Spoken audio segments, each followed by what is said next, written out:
Welcome back. We start a news bulletin from Spain, where 435 people have died from the new coronavirus over the last 24 hours, taking the death toll in Europe to over 110,000. Over in Iran, the death toll from the outbreak rose by 94 to 5,391. Earlier, the United States reported 2,750 deaths in the last 24 hours, pushing the country's tally to over 45,000. Globally, the number of infections has risen to over 2.5 million, with more than 178,000 deaths. Further details in this report.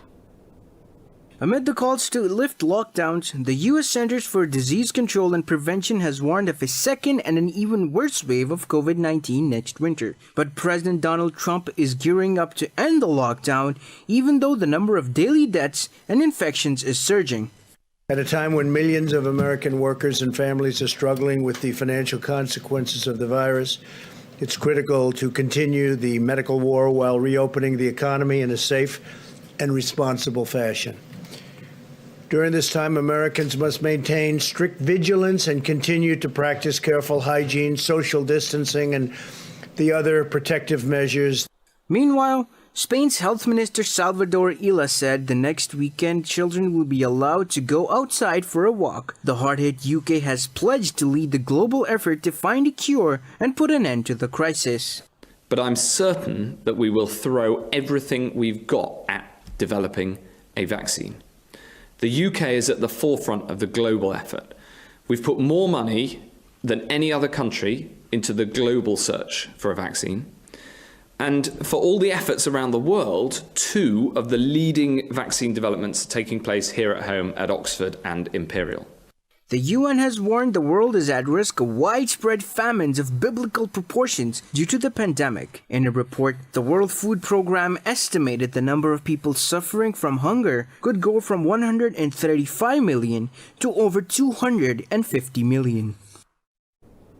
Meanwhile, Russia says any U.S. allegations about the novel coronavirus having an artificial origin in China are unacceptable. Speaking in Moscow, Kremlin spokesman Dmitry Peskov said scientists and experts still lack the data required to determine the nature of the virus. Earlier, U.S. President Donald Trump warned China of dire consequences if it was knowingly responsible for the coronavirus pandemic. The Chinese state-backed Wuhan Institute of Virology has already dismissed the allegations.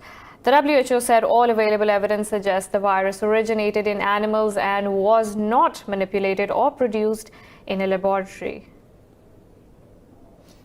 In Pakistan, 17 people have died from COVID-19 in the last 24 hours, bringing the country's tally to 209. The health ministry reported 533 new infection cases, increasing the total to 9,749. The health ministry said 2,156 patients of coronavirus have recovered so far. The ministry said over 118,000 tests have been conducted countrywide, with 5,637 since yesterday. Meanwhile, Foreign Minister Shah Mahmood Qureshi said the third phase of repatriation of Pakistanis abroad will start today. The Foreign Minister said 5,000 Pakistanis will be brought back every week under this phase. Moving on, Indian forces have martyred 4 more civilians in the Shopian district of occupied Kashmir. In the ongoing 8-month-long siege of the valley, occupation forces have martyred 93 Kashmiris, including 3 women. The civilians were targeted during a coordinated search operation by the Indian Army in the Melhora village. Local officials said a door-to-door search operation is still underway. They said Indian authorities have suspended internet service and blocked all entry and exit points. The occupied valley has been reeling under a curfew and communications blackout for the past 262 days. Meanwhile, the Indian government has further tightened restrictions on journalists and media in occupied Kashmir. With many already jailed, New Delhi charged Kashmiri journalist Gauhar Gilani under the draconian Unlawful Activities Act. In its charge sheet, Indian authorities blamed the Srinagar-based journalist's description of ground realities as glorification of terrorism. Reacting to the allegations, Gilani said an ugly pattern of hounding and silencing journalists in the valley has identified since last August. Earlier this week, New Delhi booked Kashmiri female photojournalist Musarrat Zahra under the same law. Under this act, both journalists can face jail time for up to 7 years. In another news, in Afghanistan, where government says the Taliban have killed 19 security officials in attacks in northern Saripol and central Logar provinces. Saripol governor spokesperson Zabiullah Mani said 11 people were killed in the province when the Taliban attacked checkpoints. He said the Taliban also took casualties, but the government does not have the exact number. Meanwhile, a spokesperson for the Ministry of Mines and Petroleum said 8 security personnel died in an ambush in Logar. The Taliban have not claimed responsibility for the attacks. Meanwhile, Afghan National Security Council spokesperson Javed Faisal says Kabul has released 71 more Taliban prisoners. The Afghan government had earlier released 300 inmates in 3 groups under the Doha peace deal. In a tweet, Faisal said the inmates were released from 7 provinces, including Nangarhar, Laghman, Kunar, Nuristan, and Faryab. Faisal said they were released according to their age, health, and length of remaining sentence. He said the step was taken as part of peace efforts and to battle COVID-19 under President Ashraf Ghani's orders. Meanwhile, the Taliban have released 60 prisoners of the Kabul administration, including soldiers and security officials. Iran's Revolutionary Guard say they have successfully launched the country's first military satellite. The operation comes more than 2 months after Tehran failed to put another satellite into orbit. In a statement, the military said the satellite named Nur was propelled from Kavi Desert in central Iran. It said the satellite was put into orbit at an altitude of 425 kilometers from Earth's surface. The military called the launch a major accomplishment in Iran's space domain. Israeli forces have killed a Palestinian at a military checkpoint near the southern West Bank city of Bethlehem. The Palestinian Health Ministry confirmed the casualty of the Palestinian driver. The Israeli military says the Palestinian tried to stab the soldier on the checkpoint. It said officers responded to the attack. Tensions in the region have been high since US President Donald Trump revealed his Middle East peace plan in February. The plan gives Israel a green light to annex more Palestinian territories in eastern Jerusalem. In Lebanon, hundreds of protesters have returned to the streets in Beirut against rising poverty and hardship. The protesters remained in their cars to maintain social distancing as a COVID-19 precaution.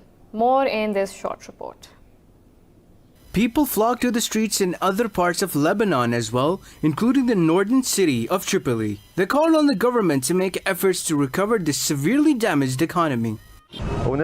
We are here to say that amid coronavirus and amid the economic crisis, the state left us with 2 choices. We either die from hunger or die from the disease. So since it is death anyway, let us die while standing up at least and taking a stand.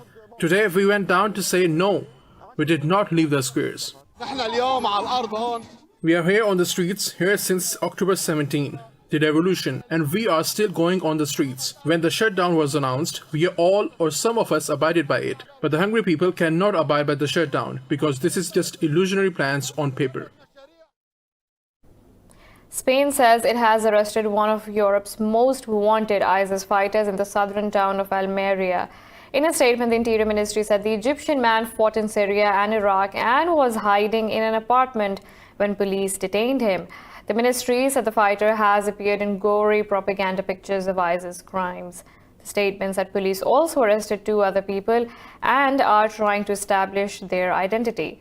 It said the 3 suspects had arrived via North Africa and were keeping a low profile in Spain. Police did not reveal the identity of the arrested man.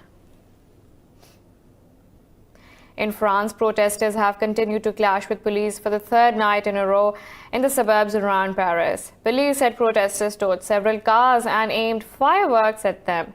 They said officers fired tear gas to disperse the demonstrators. Troubles first broke out after a motorcyclist was injured in a collision with an unmarked police car during a check on Sunday. Witnesses said the officers deliberately opened the door into the motorcyclist's path. Police deny the claim and say they wanted to question the rider who was speeding the wrong way down a street without a helmet. They said they have launched an inquiry into the incident. UK's Foreign Ministry's Under Secretary Simon MacDonald says Prime Minister Boris Johnson is expected to stick to the Brexit transition deadline. Johnson has repeatedly insisted he has no plans to extend post-Brexit transition arrangements which expire on December 31st. Speaking to the Parliament's Foreign Affairs Committee, MacDonald said the extension is clearly an option, but the government stance is clear. He said Brussels and London will have to agree by the end of June in order to extend the period by 1 or 2 years. Russia has called on the European Union to obtain approval from the UN Security Council for a naval mission in the Mediterranean. Earlier, the EU launched Operation Irini to monitor the implementation of Libya's arms embargo. Talking to a think tank, Russian Foreign Minister Sergei Lavrov said the EU's unwillingness to brief UN on the operation raises questions. He said the bloc should request the Security Council for a special operation to monitor the embargo. Earlier, Libya's UN-recognized Government of National Accord also criticized the Iranian initiative. The EU's naval mission will be able to inspect vessels on the high seas off the coast of Libya. 52 youths were killed by a militant group in northern Mozambique after they refused to be recruited into its ranks.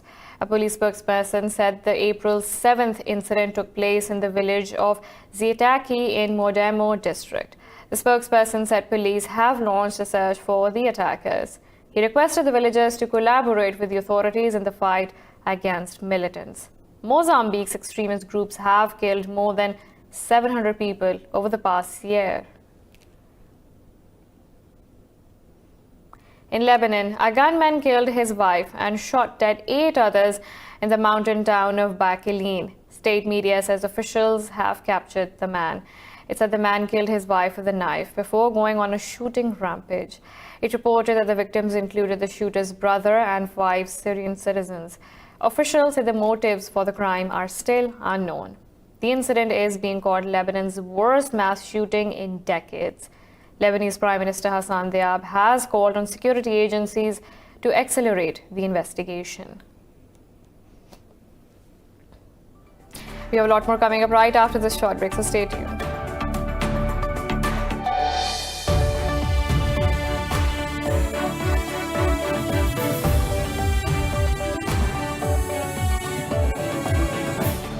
Welcome back. The group of the world's 20 biggest economies tourism ministers will hold a virtual meeting on Friday. In a statement, the bloc said the meeting will discuss actions needed to address the global challenge presented by the coronavirus pandemic. It says Saudi Arabia's Minister for Tourism, Ahmed Al-Khatib, will chair the meeting. The statement said the meeting will address the impact of the new coronavirus on the travel and tourism sector. The forum's ministerial meetings are being held via video link due to the global pandemic. Last week, the forum's finance and health ministers held a virtual moot to discuss the oil crisis amid the COVID-19 crisis. Now, Saudi Arabia's King Salman has approved performing special Ramadan prayers in the holy mosques in Mecca and Medina. In a statement, the Presidency of the Holy Mosques Affairs said the prayers will be shortened with the continued suspension of entry of pilgrims. Officials said only the employees and workers will be allowed to pray there. The summary was sent by President General of the Mosques Authority to the King. Officials said there will be no vigil in both mosques this year due to the COVID-19 pandemic. Saudi Arabia has so far reported 11,631 cases and 109 deaths from the virus. Berlin and London have approved the initiation of human trials for a coronavirus vaccine. Germany's vaccine is the 4th of its kind in the world to get approval for clinical testing. The German Institute for Vaccines says 200 healthy people will receive several variants of the vaccine in the first part of the trial. The vaccine candidate was produced by biotech firm BioNTech and is an RNA vaccine. Meanwhile, Chinese scientists have found that Europe and America's East Coast have been infected by some of the most aggressive COVID-19 strains. Experts say the ability of the coronavirus to mutate has been vastly underestimated previously. The global economy is undergoing a shutdown and carbon emission levels are at their lowest levels in recent history. As such, this seems like the most positive Earth Day in our planet's history. But environmentalists warn the COVID-19 crisis will not be enough to save the Earth after decades of exploiting its natural resources. This report has details.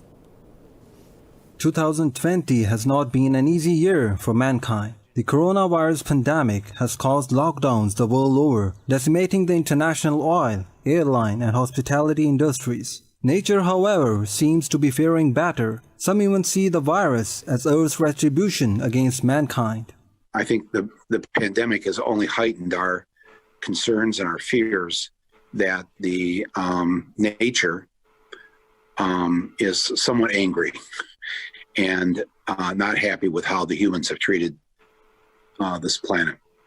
Blue skies can now be seen over cities like New Delhi and Lahore, which were considered to have some of the worst air quality levels in the world. This is a pleasant change, but does it represent much in the long term with regards to reversing damage done over several decades? I hope that we can learn and grow from it, and just the fact that within days, animals are coming back and the sky is bluer, tells us that if we just stop, we don't have to build 1 million square miles of solar panels or all buy, a zillion electric cars. If we just slow down and stop, we can make a tremendous difference instantly. Along with this, markets are likely to prioritize recovering from the global shutdown over environmental concerns. Meanwhile, global news organizations are also giving less time to climate-related news as the COVID-19 pandemic dominates the airwaves. So listen, when we were born, there were 450,000 lions, and today there are 20,000 lions. And so if you project that shocking message alone, people will get engaged and they get it. They understand that just in our lifetimes there's been this massive decline. But another version of that message is to say it doesn't just stop here. All this means the climate change crisis could worsen instead of improving once the virus is dealt with. And once we are in the grip of that disaster, it will take a lot more than a lockdown to fix it.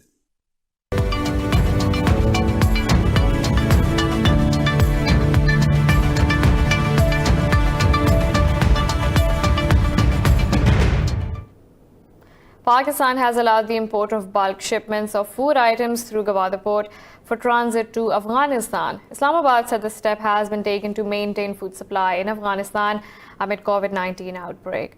Prime Minister's advisor on commerce Razak Daud said under special permission the transition has been okayed.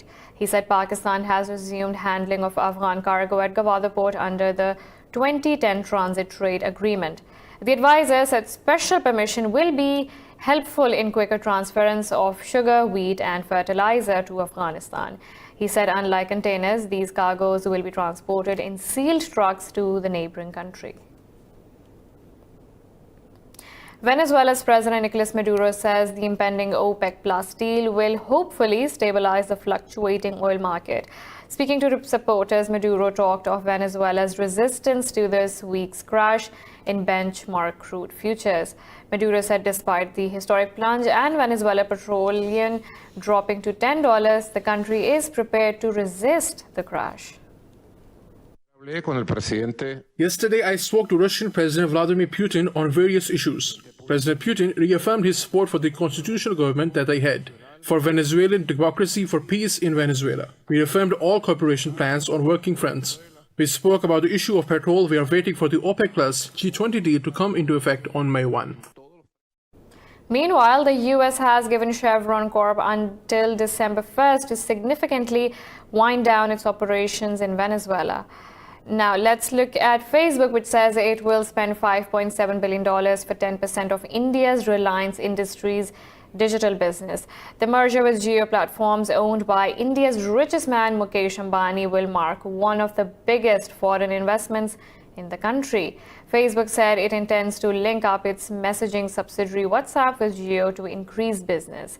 India is Facebook's biggest single market with some 400 million users. In 4 years, Jio Telecoms has become the country's biggest mobile operator with 388 million subscribers. In a video statement, Ambani said the move will empower nearly 30 million small shops to digitally transact with every customer in the neighborhood. Streaming service Netflix has more than doubled its projections for new customers amid lockdowns. However, it predicted a weaker second half of the year if stay-at-home orders to fight the coronavirus pandemic are lifted. The company had predicted it will get 7 million subscribers from January to March, but it gained almost 16 million customers during the same period. The world's largest streaming service has now nearly 183 million subscribers. Netflix has issued a forecast of adding 7.5 million new customers in the second quarter, despite uncertainty over when the lockdowns may end. Think about it as we're in the same uncertainty that everyone else is. The things we are certain of is the internet is growing.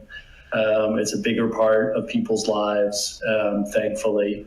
And the people want entertainment. They want to be able to escape and connect, whether times are difficult or joyous. That's pulling up. We had an increase in subscriber growth in March. It's, essentially a pull forward of the rest of the year. So our guess is that subs will be light in Q3 and Q4 relative to prior years because of that.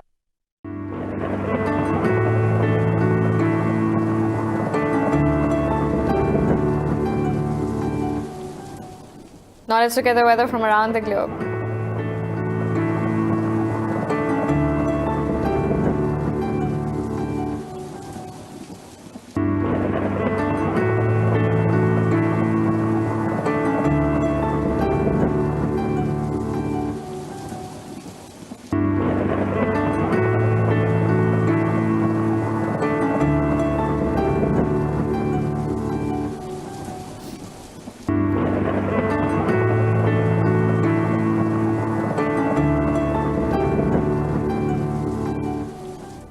This is all for now. For the latest updates, you can follow us on social media at indus.news.